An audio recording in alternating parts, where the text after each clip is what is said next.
सदगुरु महाराज की जय। धर्म प्रेमी सज्जनों, माता एवं बहनों,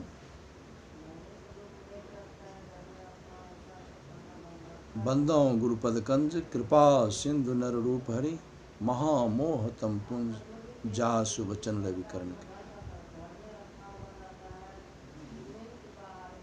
आज का विषय ध्यान क्या है और इसे क्यों करना चाहिए। ध्यान सामान्य तौर पर स्वतः घटने वाली एक प्रक्रिया है। ध्यान हम सभी करते हैं, ऐसा कोई नहीं है जो ध्यान नहीं करता। चाहे वो खेती करता हो, चाहे वो पढ़ता हो, चाहे वो नौकरी करता हो, चाहे वो किसी प्रकार का पेशा करता हो, चाहे वो वस्त्र पहनता हो, चाहे वो ज्ञान हासिल करने की प्रेरणा जगाता हो, किसी भी उद्देश्य से अपने आप को जो प्रेरित करता है, जिस काम के लिए लगन पैदा करता है, वह क्या है? वह एक प्रकार का ध्यान है। कहा भी गया है, ध्यान करने की विधि लाखों।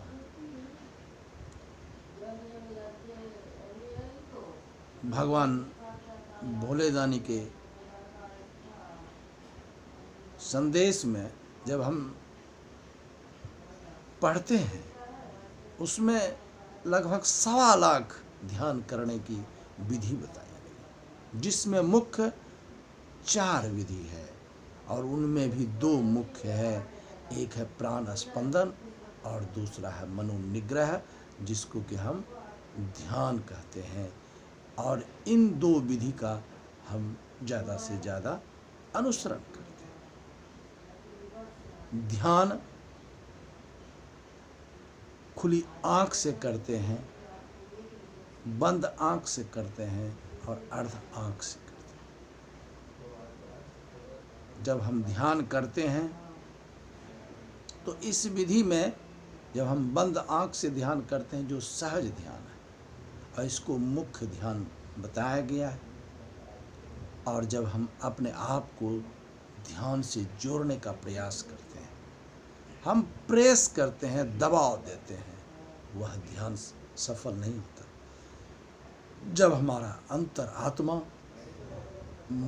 मलिन हो जाता है, निर्मल हो जाता है, परम पवित्र हो जाता है, जब हमारे मन में सबों के प्रति, सब जीव के प्रति समान भाव जागृत होता है, समदर्शी का भाव पैदा लेता है, सबके प्रति प्रेम जागृत होता है, उस निर्मल चित्त से जब हम ध्यान करते हैं, मेडिटेशन करते हैं, तो हमें अपने आप में जो है एक प्रसन्नता होती है। और जब हम ध्यान धीरे धीरे करते हैं तो ध्यान स्वतः घटती है।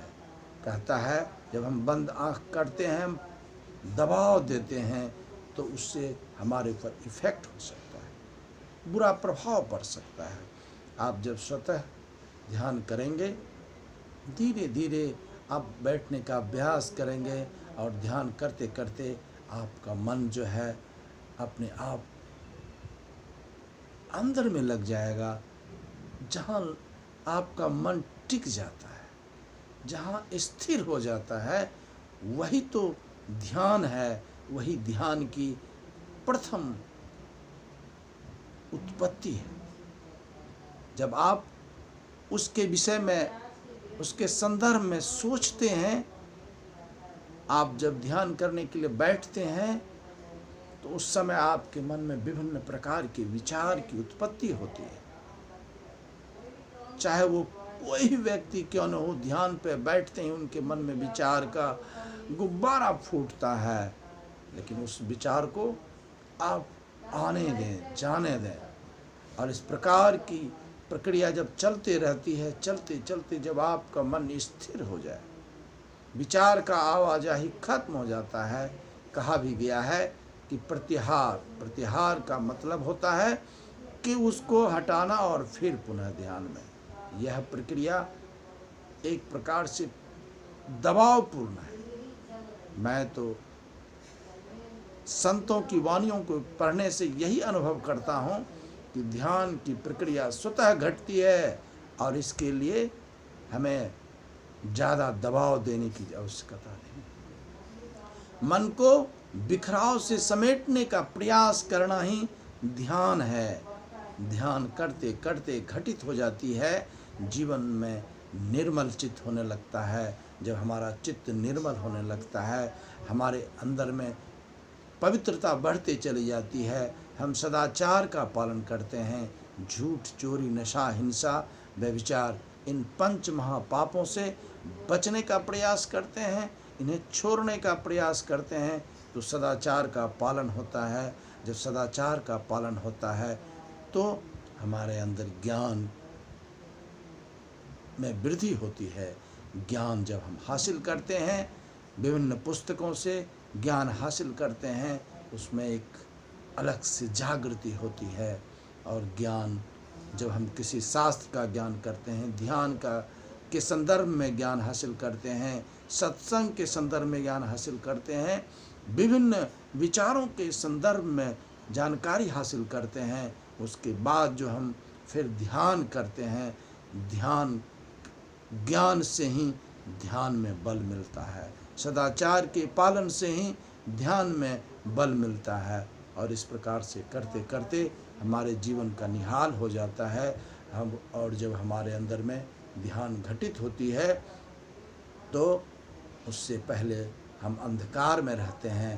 अंधकार से जब हम प्रकाश की ओर गति करते हैं और फिर प्रकाश से हम शब्द की ओर गति करते हैं, यह प्रक्रिया स्वतः घटने वाली है।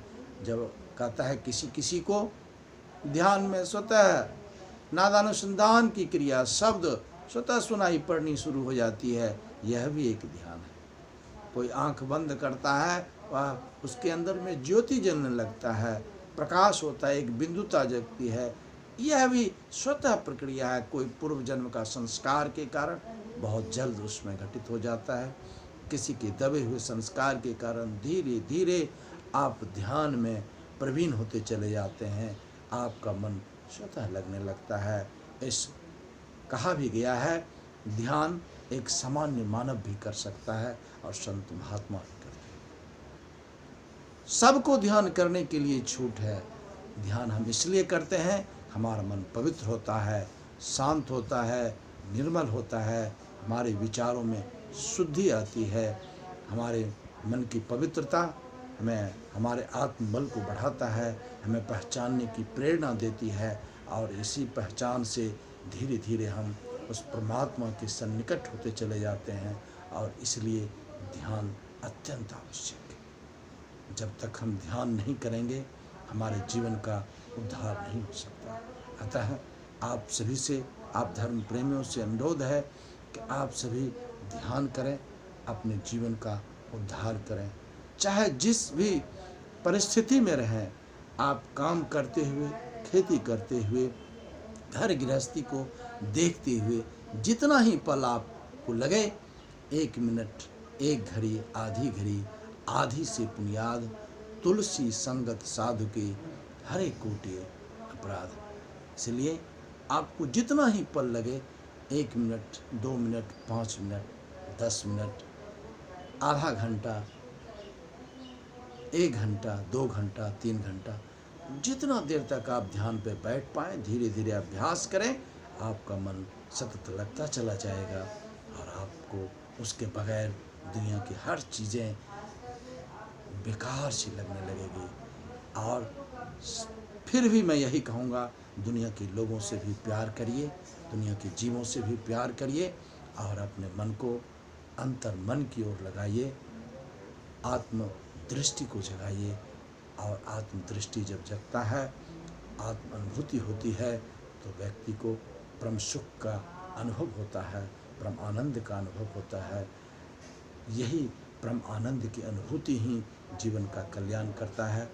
मैं गुरु महाराज से विनती करता हूँ, आप सभी का मन ध्यान में लगे, ध्यान करें, जीवन का कल्याण करें। श्री सद्गुरु महाराज की जय, सब संतन की जय।